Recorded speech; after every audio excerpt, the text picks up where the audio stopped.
We are here with Dr. Mark Goulston and his book that he wrote in 2009, Just Listen. Mark, it is so great to have you here. And I'm so excited because the words that you wrote in 2009 are evergreen.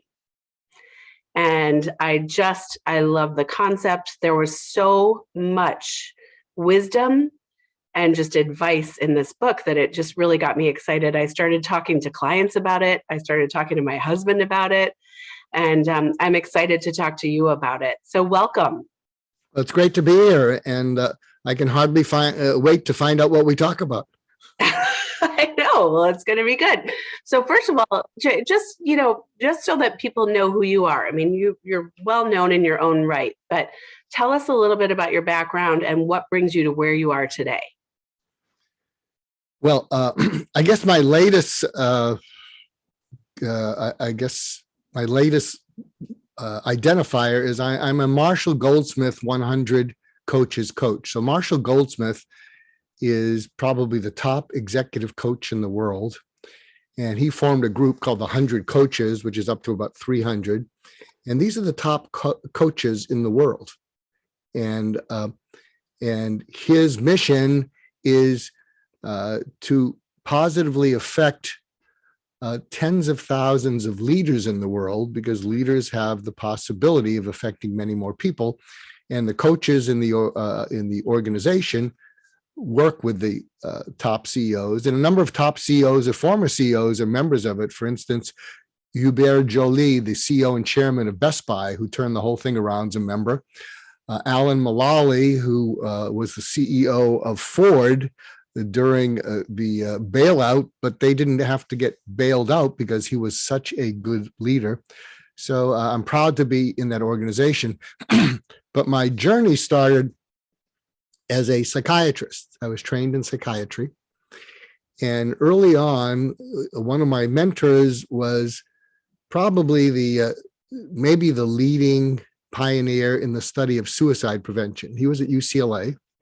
And so what happened is, when I went out into practice, since he was a mentor and he had some trust and confidence in me, he referred me these still suicidal patients who needed to be discharged from UCLA, who were still suicidal, but they weren't acutely suicidal.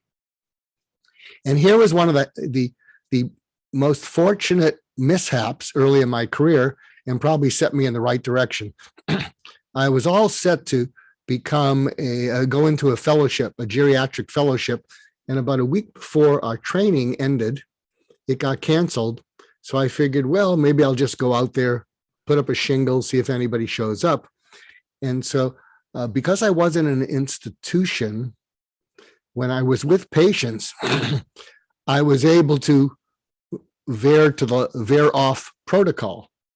And so when I was seeing these patients who were suicidal, that Dr. Schneidman would send me, what happened is I learned to listen into their eyes, because even though their eyes seem dull, when you listen into their eyes, what I was hearing them screaming out at me was, "You're checking boxes and I'm running out of time." So I had a choice: check boxes or see where their eyes wanted to take me. Mm-hmm. And because I didn't work for an institution, I was able to go away from checking boxes. And one of the things that Dr. Schneidman, who was a mentor, shared with me, when he would see patients who were suicidal, he would sit with them, he'd look into their eyes, and he'd say, "Where's the hurt? What hurts? How much does it hurt? Take me there." So can you feel, when you're giving an invitation to someone who's used to being checked off with boxes, that's a golden invitation. Yeah. So that's what I learned to do. And what I realized, and if you've read Just Listen, the message I'm trying to teach the world still since 2009 is that when you listen into people and they feel felt, which is different than they're feeling understood. If they're in a difficult place, and I use this now in my executive coaching, when they feel felt as opposed to understood or figured out, people lean into that because people feel so isolated. And a lot of people don't share what's going on inside with others or themselves. But when you give them this incredible green light, they start to open up to you. And in fact, from my patients to now my executive coaching clients, one of the things they'll often say is we'll be speaking and they'll say, I can't hide from you. And I'll say, is that good? Right. And they'll say, it's very weird, but I don't think it's bad. Yeah. Yeah. And It's I want to give your listeners and you a tip that's new since 2009. 2 years ago, I was a headline speaker in Moscow, along with the Nobel Prize winner, Daniel Kahneman. He wrote a book called Thinking Fast and Slow. Mhm. And I headlined with him because 5 of my 9 books are bestsellers in Russia. So, and there's a video clip, which I'll send you. And I've called it Michelangelo Listening because I have a company now called Michelangelo Mindset. And if you think of what Michelangelo said when he said, I saw the angel in the marble and I carved until I set it free. I saw the angel in the marble and I carved until I set it free. So picture this. I'm going to share what I did with that audience, and I'm going to do it with you, Mary, and you're going to have an emotional experience, but don't worry, you're with a shrink. You're okay. I know. Just trust me. I'm a crier anyway, so I'm probably going to cry. Just okay. Let's do it, Mark. So what I did with the Moscow audience is there were 1,000 Russian businessmen, managers, leaders. And I said, if I focus on you listening to me and I deliver bullet points and you check boxes and I have a few good stories, you'll give me your mind for an hour. And then I switched to an FM NPR voice. Now they heard me in Russian, but they could hear the tone of my voice. I was translated in real time. And so I then said, and here's my NPR voice, but if I focus on what you're listening for, and I get what you're listening for underneath what you're listening to, and I deliver on that, you'll give me everything. So can you feel the difference? Oh, yeah. And then I said, let me see if this is what you might be listening for. And if you're listening to this podcast, this would be a good thing to cultivate in all your relationships. And you don't have to really know what people are listening for. I have a little bit of ability because I'm a psychiatrist. And I said, let's see, what you're listening for is a way to get greater positive, measurable results because that's how you get a raise or a promotion. Is that true? Duh.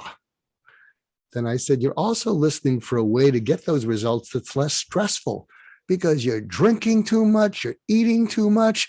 You know, I saw some of you in the lobby. You're not in good shape and your people are worse. So you're listening for a way to get those results that's less stressful. Is that true? Duh. And then I said, here's what's most important. You're listening for a way to get those results that's less stressful, where that is immediately doable by you. You don't have to buy a book. I haven't written this book yet. I still haven't. I have written Just Listen, but I haven't written this book. And maybe the title will be, What Are You Listening For? Or something. And so there's no book that you have to buy. Well, you could buy, Just Listen if you want. And there's no course. And you don't have the time to take a course. So if I could give you tips for you to be able to get positive, measurable results with less stress, and it's doable by you, would it be worth the money you spent to come here in a day of your time? And they went, da. I said, sit down. I got a presentation to give here. So here's an example of it, Mary. Okay. So you're listening to me. You've become a fan since you've checked out the book. You're probably checking boxes in your mind that we want to cover, and we will. But let me see if this is what you're listening for underneath what you're listening to. So if I just imagine what you're listening for, I'm guessing that one of the last things you want to do with people who give you the gift of their time to listen to this podcast is to waste their time. You don't want to waste their time. And so what you're listening for, I think, is as a way to honor their trust and confidence in you, is you want to give them information that's relevant, that's clear, that's concise, and that's doable by them. Yes. And if you can deliver information that's relevant, clear, concise, and doable by them, you will be honoring the trust and confidence that they have in you, and you won't be wasting their time. Is any of that true, by the way? It's all true, of course. You're brilliant. But could you feel that as I was describing it? Yeah. Yes, this is what I want to do. Mm. Sure, this is a podcast, but when people have trust in me and confidence in me, I want to honor that. Absolutely. Because sadly, it's kind of difficult to find people who we have trust, confidence, and respect for. And the world is hungry for that. Absolutely. And there's a lot of noise out there. So where are you going to dedicate your time, and where are you going to, I guess, get the biggest bang for your buck even, right? Absolutely. Yeah. And that's an important issue also. A lot of people have trouble prioritizing. We get pulled at by so many people. One of the tips. So I like to deliver a few tips and nuggets, and people might try it. So as I coach CEOs, a number of them are in transition, and when they're in transition, they'd like to land in a better place or an improved place than where they're at. Everybody wants to do that. And an exercise I give people, and I'm giving to you and all your listeners, is if you can print out the last month of your calendar, and what you do without editing is you have a green, yellow, and red highlighter. What you do is with the green highlighter, you highlight everything that you liked going to, everything that you looked forward to. Yellow is something you might have an issue with. And well, I do that. That's part of my responsibility. And as a CEO or as the leader of my own career, that's what I have to do. Those are my responsibilities and part of my role. Mm-hmm. And then the red is you highlight the things that you absolutely can't stand. Mm-hmm. And by doing that, what's going to happen is those dots are going to coalesce, and you're going to see something in common with everything that you've highlighted in green, yellow, and red. And what you really want to do is be able to convert the yellow up into the green and find a way to delegate, have someone else handle the things that are red, because those are the things that can nag at us, that we don't look forward to, that can spoil our whole day. So does that make any sense? Oh my gosh. I just wrote an article about this, actually, and it was called The Joy of Missing Out, and how leaders can actually properly delegate the things that don't give them joy and bring light to their day. So I'm right on the same page with you. We did this for PR Daily. Oh, that's terrific. Yeah. So so you're a curious person. What else can we talk about? Oh my God. I mean, there's so much. So I what I love about your background is that you took your, psychology theory and degree and everything and have now put it into business. And I think that that is brilliant because the psychology of what you're talking about in your books translates so well to business.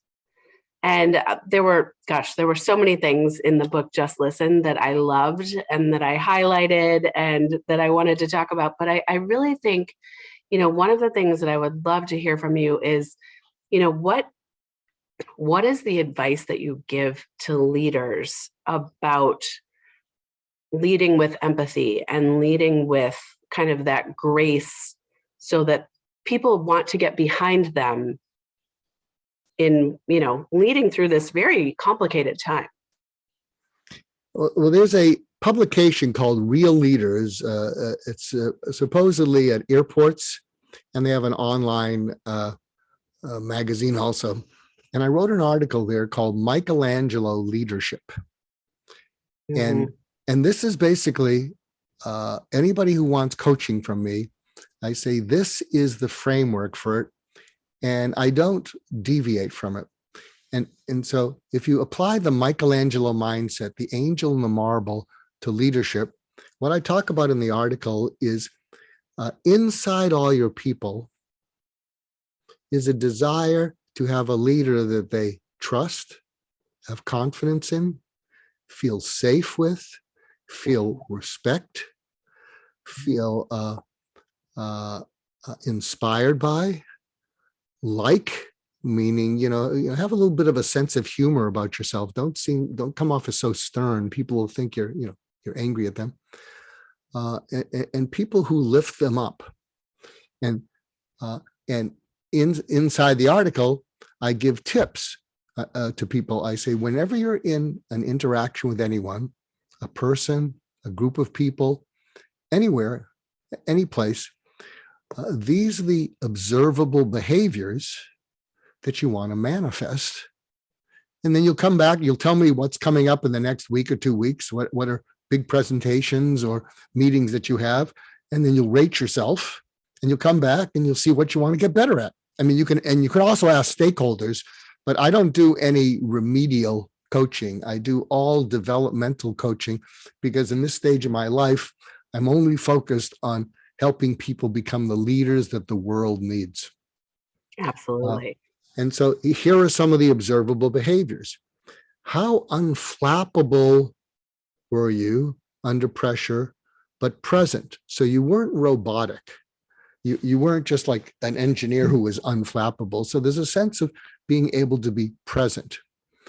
If there's a crisis, how much did you take charge with and then when the crisis passed, you were able to let go of that and you could be more consensus building. But during a crisis, you have to take charge. It's a shame that Governor Cuomo's career has gone where it's gone, because if you remember the debriefings that he did when COVID was in New York, he was amazing at this. Yeah. He was unflappable. He was approachable, knowledgeable. How knowledgeable were you? How much did you shoot from the hip? How much did you try to cover up something you didn't know, as opposed to saying, I don't have an answer for that, but that is important enough that I'm going to get the answer. And I'll get back to you with the answer, but I don't know what it is. And how wise did you come off? Meaning, how much did you focus on what was really important and were able to respectfully take things that were unimportant and table them or schedule them for another time? How much were you able to not take yourself so seriously, but take your responsibility seriously? So how well were you able to have some of that charm that JFK had, and some will say Obama had, about and what leads to that charm is, at least in public, how gracious in victory and defeat were you, and how humble were you? How much did you give credit to everyone else when something went well?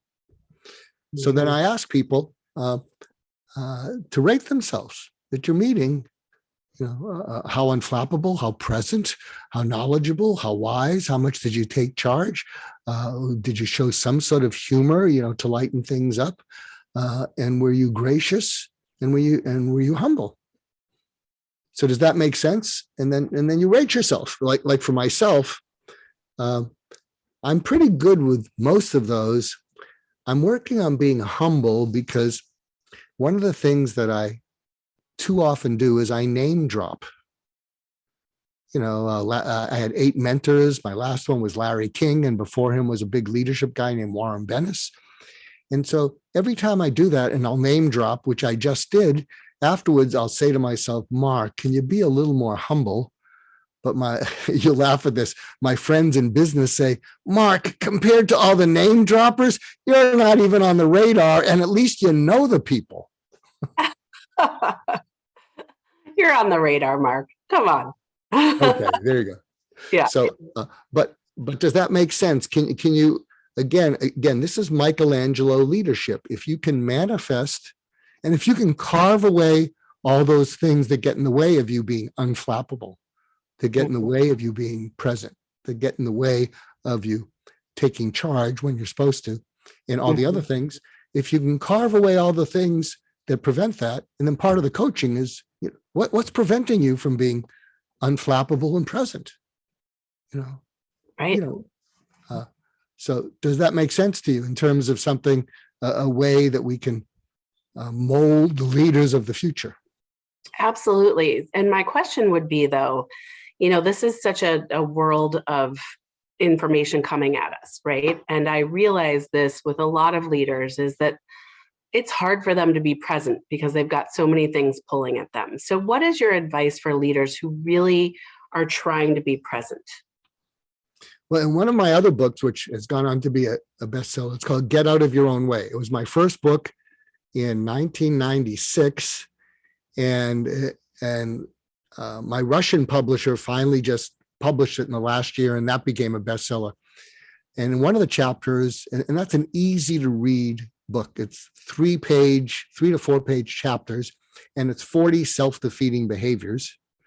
And at the end, there's something called a usable insight. And just listen, that's part of my signature at the end of the chapters. There's a usable insight, meaning an insight that you can actually take action on, as opposed to just something you can think about. And in one of the chapters in Get Out of Your Own Way, called Trying to Take Care of Everybody, what I talked about is I think I led the chapter talking about this fellow way back then in Venice, California, who used to juggle chainsaws.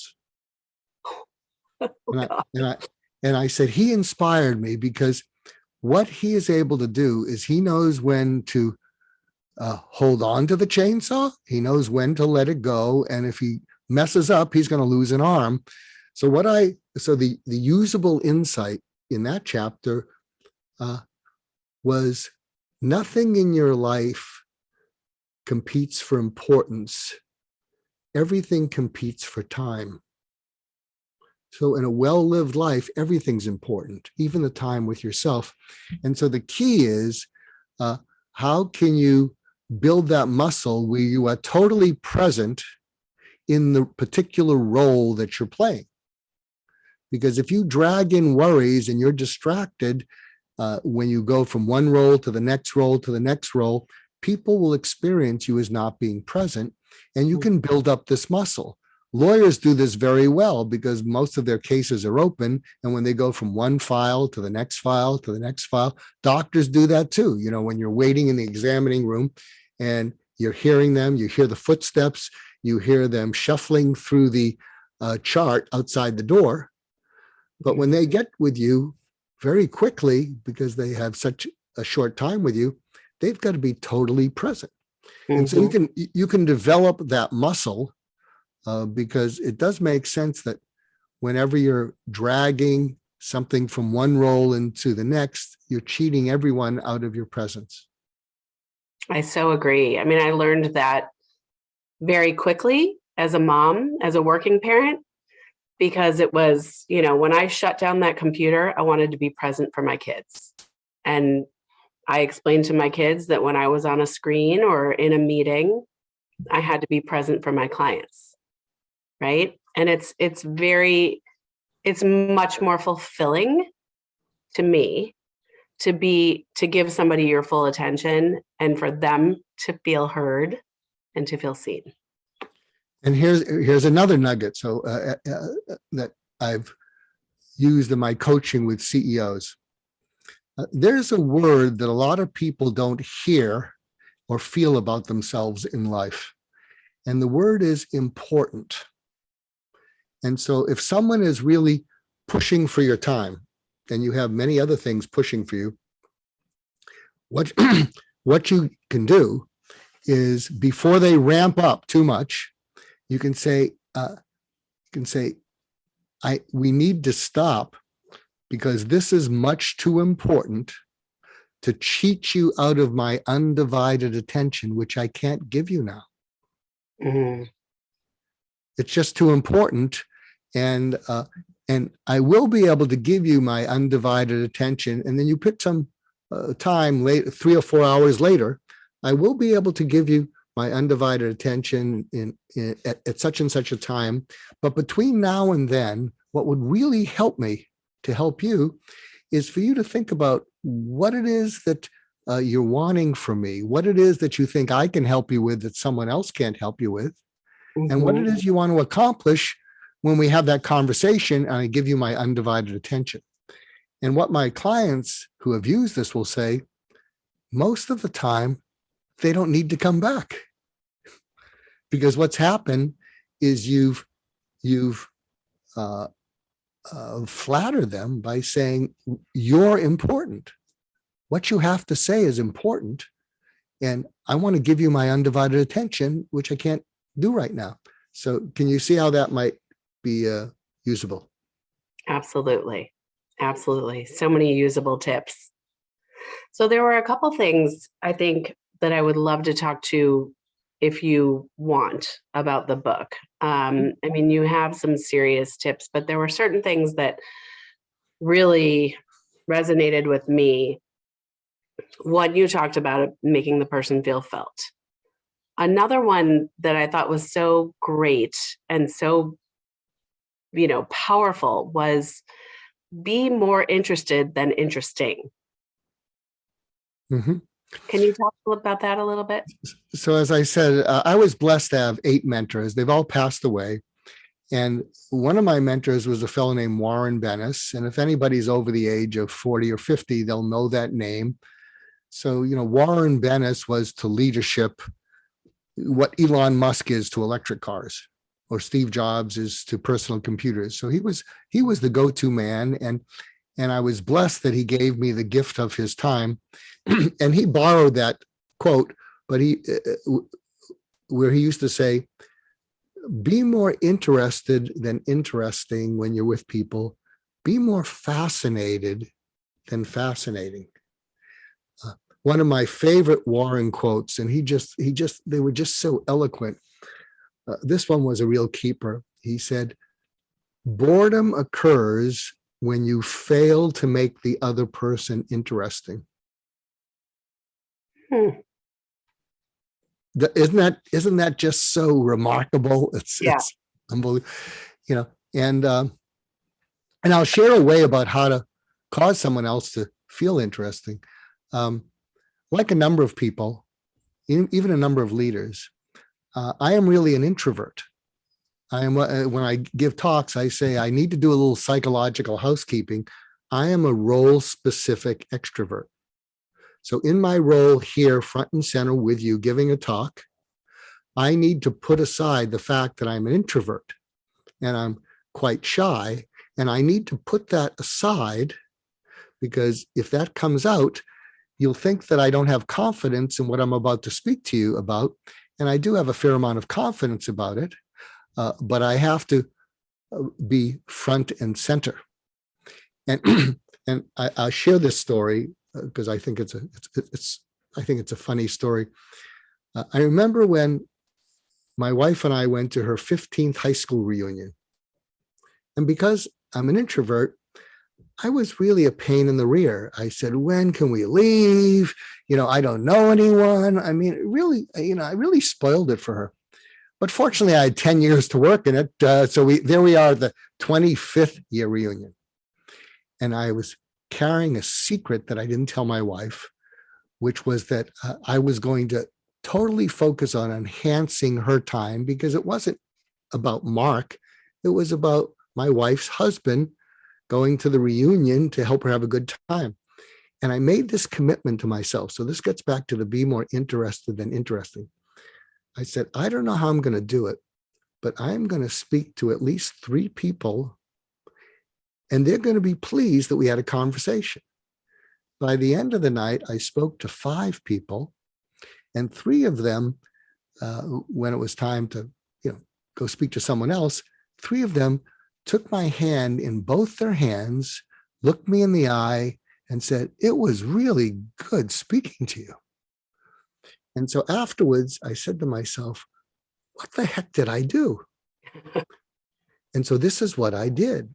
What I realized is that human experience, there's many ways you can break it down, but if you break it down into humans have feelings, thoughts, and actions.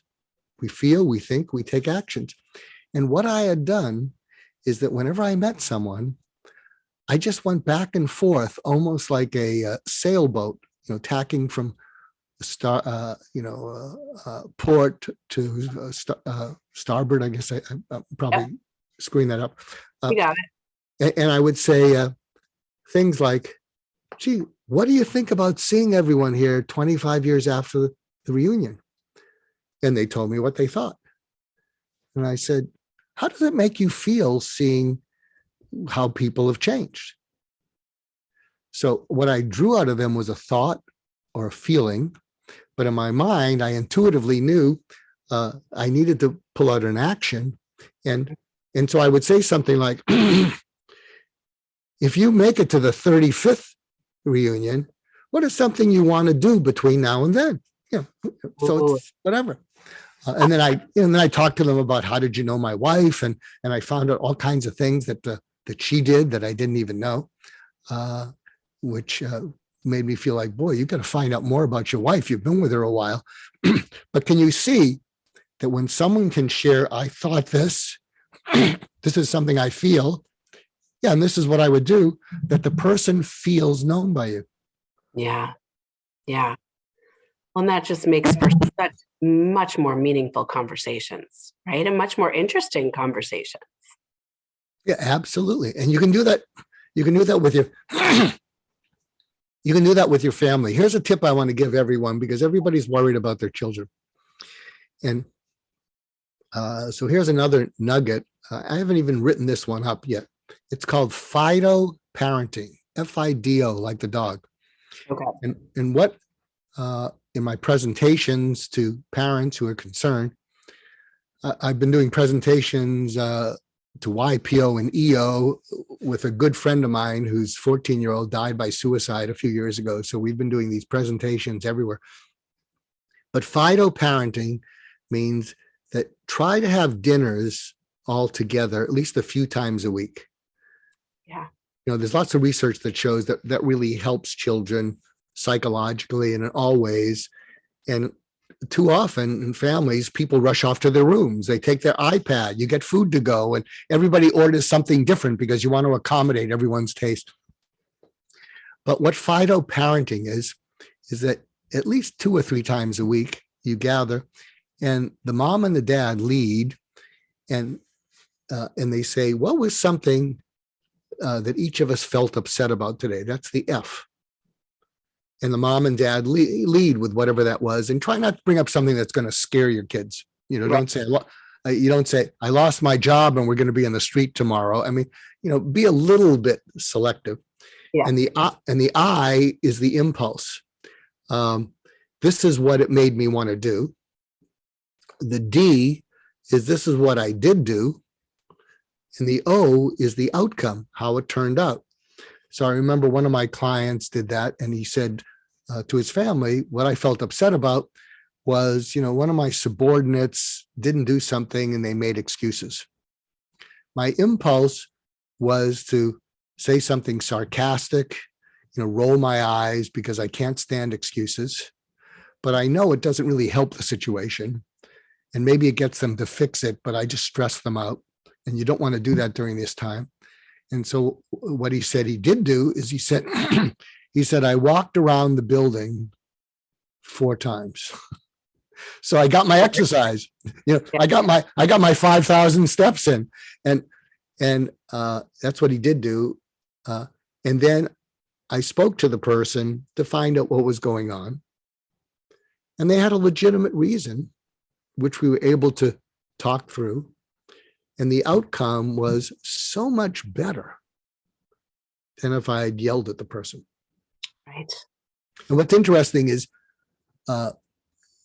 parents have been telling me that this thing is doing amazing things for their marriage, because what happens is they go upstairs afterwards and one or the other will say, what was something I felt upset about today was about you, but I didn't want to bring it up in front of the kids.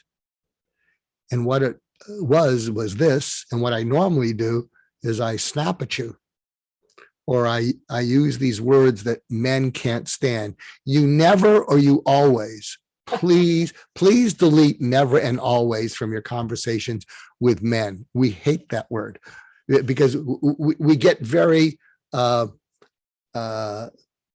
arithmetic. So are you here to say that 100% of the time I never do that? Right. You mean I never put the toilet seat down? So, but what's happened is what parents aren't bickering in front of their kids. They bring it up later and they've calmed down, and one is able to say to the other, so instead of doing what I normally do, which is to snap at you in front of the kids, I didn't. And what I am doing is I'm telling you this thing that you said you would do that's important to me, please do it. We have, a 21-year-old, a 19-year-old, and a 12-year-old, and it is very hard to get everybody together, but we do it. We make it happen, and we do a no phones at dinner. But I like the Fido. That's going to be a really nice addition to our dinner conversation. So since you have children, my children are all grown, and I'm blessed that they're local, and I have 3 grandchildren, age 3 and under, and I see them every day. But in our presentations to YPO or EO, in fact, if you go to YouTube, Mark Goulston, and you look at recent videos, you'll see one which was a live presentation at a meeting called EO Alchemy. So there are about 400 EO members, which stands for Entrepreneur Organization, up in Lake Tahoe. And my good friend Jason Reed shared his story about the suicide of his son and everything that he missed. In fact, his son left a suicide note saying, "Tell my story." And he created a documentary with about $250,000 of his own money, going up and down the West Coast, trying to find out why kids kill themselves. And so he talks, and then I talk. And one of the things that I shared, which I'm going to share now, because that is one of my main missions, is to lessen suicide, especially amongst teens. So here's another nugget. It's called the 4 prompts. And this is a conversation you might want to have with one of your teenagers that you're worried about. And when you're having a heart-to-heart conversation with a teenager, don't do it face-to-face. Don't initiate it. They hate it. I mean, it is nails on a chalkboard. So, but what you can do is while you're driving somewhere or you're doing an activity, you can slip these in, and you can and you give them a hint that you want to talk about it. And you can say, a lot of us parents are really kind of nervous about our teens because we know with the lockdown schools, the opening schools, the masks, the no masks, and teen years are just awful enough as is. Can I run some things by you? So hopefully if you do it that way, and if they say no, you can say, okay, well, maybe when there's a better time, and then frequently they'll say, okay, what is it? So rather than getting defensive when they say they don't want to speak about it, and you say, okay, we'll find a better time. And they're thinking, okay, let's just get it out already. And here are the 4 prompts. You say, at its worst, how awful are you capable of feeling about your life or yourself? They're going to go, what? Yeah, at its worst, how awful are you capable of feeling about your life or yourself? And here's where you're going to use something, a name that I've given my approach to suicidal patients, but to everyone. It's called surgical empathy. It's how you cause people to feel felt. And so they say, pretty awful. And you say, pretty awful or very awful. So you go deeper. Okay, very awful. The second prompt, and when you're feeling that way, how alone do you feel? Pretty alone. Pretty alone or all alone? Okay, all alone. Then the third prompt is, take me to the last time you felt that. They're going to say, what? And you say, yeah, was it 2 nights ago? We heard you walking around in your room. It was 2:30 in the morning. But when was the last time you felt that? And a magical thing happens is when you get someone to talk about something so vividly that you can see it with your eyes, they re-feel it and they're not alone. Mm-hmm. So they might say, yeah, I was up at 2:30. I couldn't get to sleep. Wow, what happened then? Well, I got up, I tried to get to sleep, it didn't work, and I just started walking around. Wow, what happened next? Well, I was just so frustrated, I felt like kicking the wall, and I didn't know whether to kick the wall or not. Wow, what'd you do next? Well, I started looking around for some of your sleeping pills, but I couldn't find them. Wow, what happened next? The sun rose, and I felt better.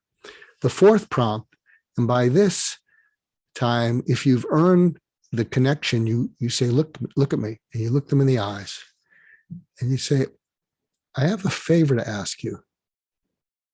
Whenever you're feeling that way, or whenever you're even going down the road to feeling that way, I want you to do whatever it takes to get your mom or your dad and my undivided attention. Because we're all over the place, but there's nothing more important to each of us than helping you to feel less alone when you're feeling so awful. Yeah. So can you see those 4 prompts? Yeah. That's powerful. Definitely powerful. Whew. All right. So can I ask you a couple other questions about the book? Sure. Yes. There were a couple other things that I really, really loved.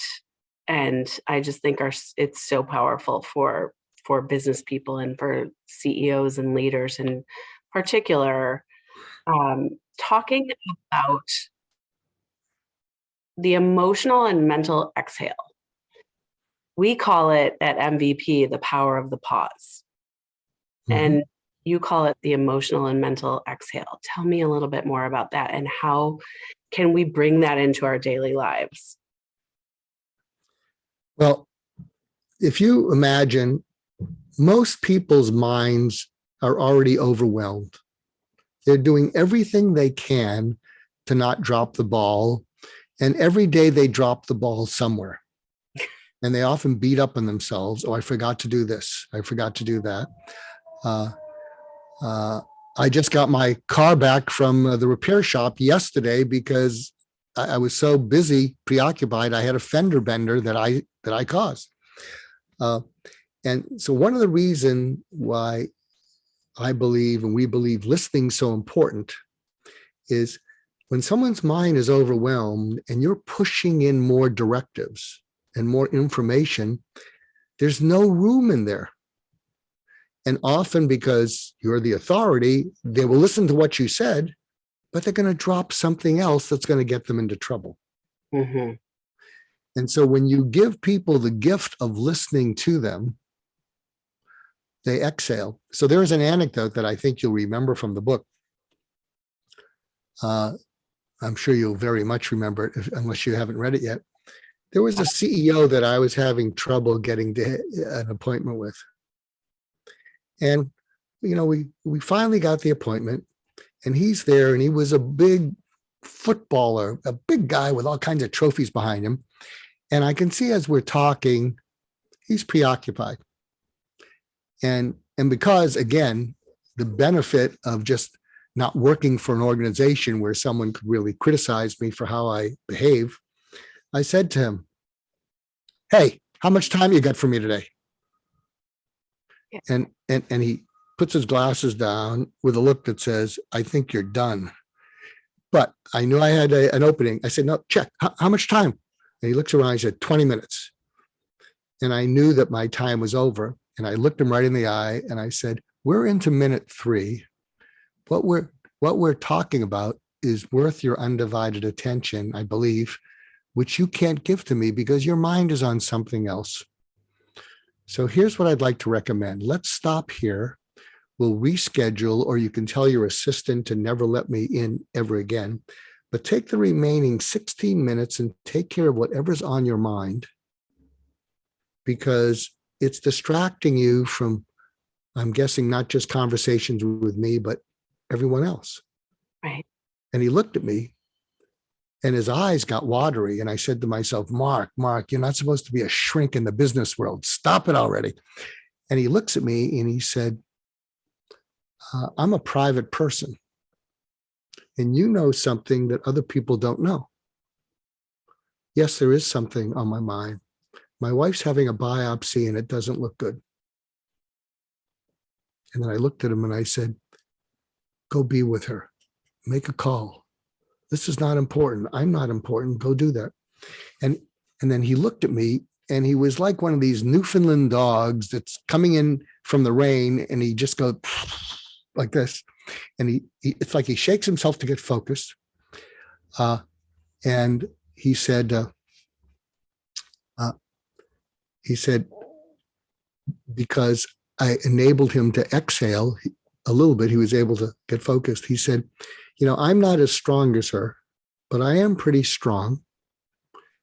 And I am here, and I'm here with you, and you've got your full 20 minutes. Yeah. But can you see how that might have worked? Yes. And I read that and I thought it was so powerful. And that's what I love, is that you are listening to people, right? And you're seeing people and you're really hearing them. And I think that's the gift that we can give to everyone, in whether you're in the corporate structure or your family or anywhere else. And that's the gift that Just Listen gave to me. It was such a good reminder for me to just focus, right? And focus on you, Mark, right now, right? And focus on my next client 100%, right? And I think that is just that gift of your presence, that gift of hearing them, seeing them, feeling them is it's the Christmas miracle, right? If we want to call it that for sake of December. Something else I want to bring up, then I got to get to another interview. There's a chapter that a lot of people also like. It's called "Check Your Dissonance at the Door." I have that one written down too. Yeah. I wanted you to go into that a little bit more, explain a little bit more about that. So dissonance means that when people look at us and hear us, and we come off differently than we want to come off, we're creating dissonance. And it's important to check with people we trust, people who want the best from us. And what is dissonance? Sometimes, and you'll see this in a lot of marriages, sometimes a husband will make a joke. He's trying to share something, and his wife will look at him as if he's silly. In fact, I hear that a lot. A lot of husbands will say, before we got married and have all these kids, my wife used to like my sense of humor, but now she just sees me as silly. You know, or you may think that you have a good attention to detail and you're proud of that. But if other people think that you're a nitpicker,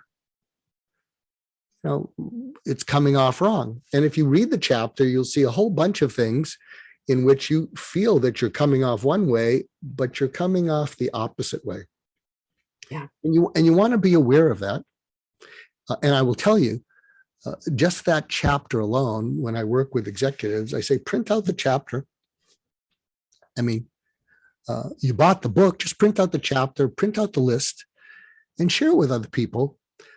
And it's an amazing, it can be a game changer in relationships, because you're inviting people to share with you things that they might want to get off their chest.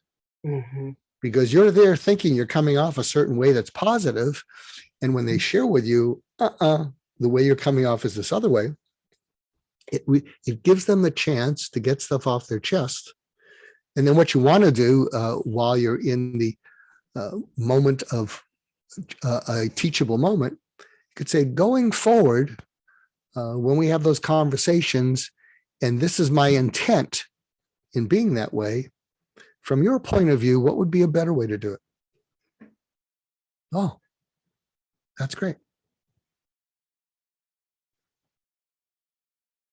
Yeah. Is that, you also talked just about that, that's kind of this PEP CEO challenge that you talk about, right? With the passion, enthusiasm, and pride, Mm-hmm. and having them measure themselves, but also have others kind of rate how they're doing. Mm-hmm. It goes along with that. And also, we can connect some of the dots from this conversation.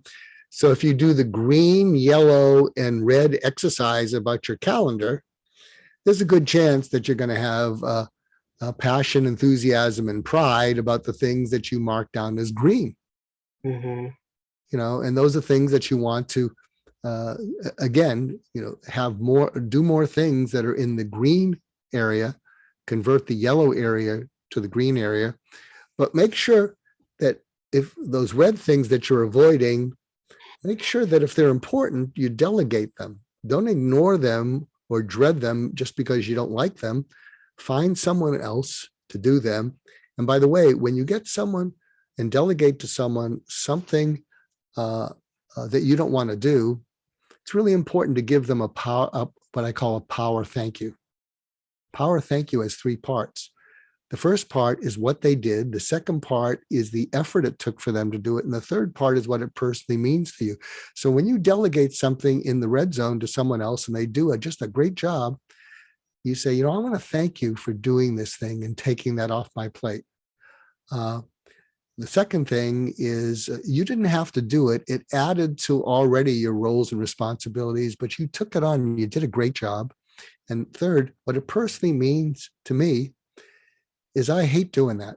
I was avoiding it and feeling badly about it, but now I get to check it off as being done because you did it. Yeah. It's a power thank you, and it's empowering your people. Absolutely. Absolutely. Yeah. Thank you, Mark. I just love your words of wisdom on both business and parenting. So thank you. No, I'm glad. And maybe I'll whet your appetite because there's a sequel to it called Talking to Crazy, because there was a chapter in Just Listen called Steer Clear of Toxic People. Yes, I read that. And there's another chapter, How to Go from OF to OK, which is a way to calm yourself down. And I got a lot of questions about those 2 things. And so I wrote an entire book called Talking to Crazy. And one of the reasons they had me speaking in Moscow with a Nobel Prize winner, I said, why'd you have me? They said, doctor, his book did not go viral because the Russian edition of Talking to Crazy is How to Talk to A-Holes, and it went viral. The Russians love you. It's so fascinating. They do. And I'll tell you, one of the things I find really sad is 90% of people in the world want the same things. I mean, we want safety for our families and health and food, a job, be able to grow old with dignity, not be afraid of crime. It's just a shame and this is why I want to help create better leaders. It's just a shame that leaders, in order to stay in power, will try to spin you against someone else so as to distract you from wondering, well, what is that leader actually doing for me? And it's a shame. Yeah. There's enough abundance to go around. There really, Absolutely. I believe that anyway. Yeah. So So thank thank you you. for sharing your abundance with us. It was really great. And it's just good to see you again.